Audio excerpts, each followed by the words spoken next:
The story of Queen Adanna, Part 2.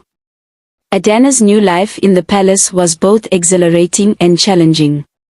She was not only the queen but also a mother to her precious daughter, Nkemdilim, whose name meant, "Let mine not end."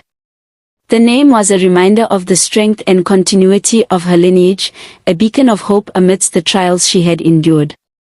As Nkemdilim grew, she became the apple of Adanna's eye and the pride of the kingdom. The young princess was intelligent and compassionate, traits she inherited from her parents. Addana made sure that Nkemdilim was well versed in the ways of the kingdom, teaching her about the responsibilities of leadership and the importance of empathy and justice. The kingdom, under the rule of the wise king and his resilient queen, flourished. However, as Nkemdilim approached her 16th birthday, rumors of unrest began to surface. Distant lands were stirring, and whispers of rebellion against the kingdom's rule reached the palace. The king, despite his age, remained steadfast, determined to protect his people and his family. One evening, as Addana stood on the palace balcony overlooking the serene village she once called home, she was approached by a mysterious visitor. Cloaked in shadows, the figure revealed himself to be an old friend of Ebere, her late husband. His name was Obina, and he had come with a startling revelation. "Addana," Obina began, his voice a mixture of sorrow and urgency, "Ebere did not die in battle as we were told. He was captured by a rival kingdom and has been held prisoner all these years." Addana's heart skipped a beat. The possibility of Ebere being alive was both a source of immense joy and profound anguish. "Why have you waited so long to tell me this?" she asked, her voice trembling. "It took me years to gather this information and confirm its truth," Obina explained. "I feared giving you false hope. But now, with the kingdom facing new threats, I believe it is time for you to know. There might be a way to rescue him." Torn between her duty as queen and her love for Ebere, Addana faced an impossible decision. She knew that leaving the kingdom in these uncertain times could be disastrous, but the thought of her husband suffering in captivity was unbearable. That night, Addana confided in the king.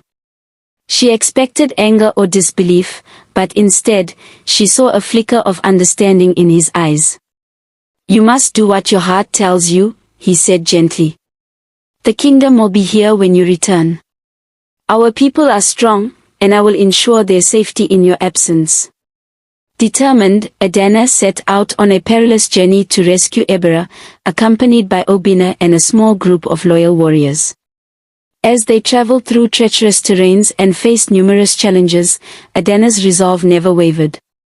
She was driven by the hope of reuniting with the man she loved and the desire to bring him back to the life they once dreamed of. Meanwhile, back in the kingdom, Nkemdilim, wise beyond her years, took on more responsibilities. She worked alongside the king, learning the intricacies of governance and earning the respect of the people. Her presence brought a sense of continuity and hope, reminding everyone of Addana's strength and courage. After months of searching, Addana and her companions finally reached the fortress where Ebere was held. The reunion was both joyous and heartbreaking. Ebere, though weakened by years of captivity, was alive and overjoyed to see his beloved wife. With great effort and strategy, they managed to free him from his captors and began the long journey back to the kingdom. Upon their return, the kingdom erupted in celebration. The story of Addana and Ebere's reunion became a testament to the power of love and perseverance. The king, true to his word, welcomed Ebere back with open arms, and the three of them, Addana, Ebere, and the king, formed an unbreakable bond of friendship and respect. Ebere understood that Addana is already married to the king in his absence. They all thought he was dead. With a heavy heart and sadness, he decided to let go of his wife for the king. Early the next morning, Ebere called the king and Addana to tell them of his decision to move out of the palace, because he doesn't want to be a hindrance to them. Addana was shocked and sad to hear him utter such words, her heart shredded in pieces.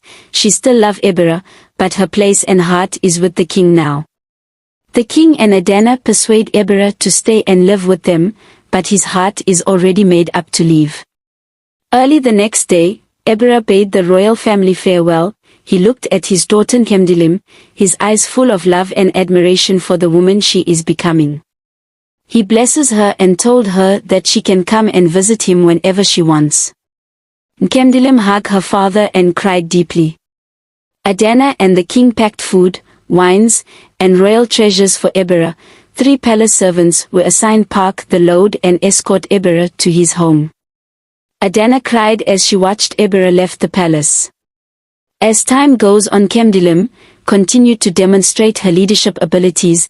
She played a vital role in the kingdom's affairs. She was a symbol of the new generation, carrying forward the legacy of her parents' courage and resilience. And so, the kingdom thrived under the guidance of its wise leaders. The story of Addana's unwavering love and determination became legendary, a beacon of hope for future generations. It was a tale of love lost and found, of bravery in the face of adversity, and of the enduring strength of the human spirit. The end. Thank you for watching. If you enjoy our stories, please remember to comment, like and share.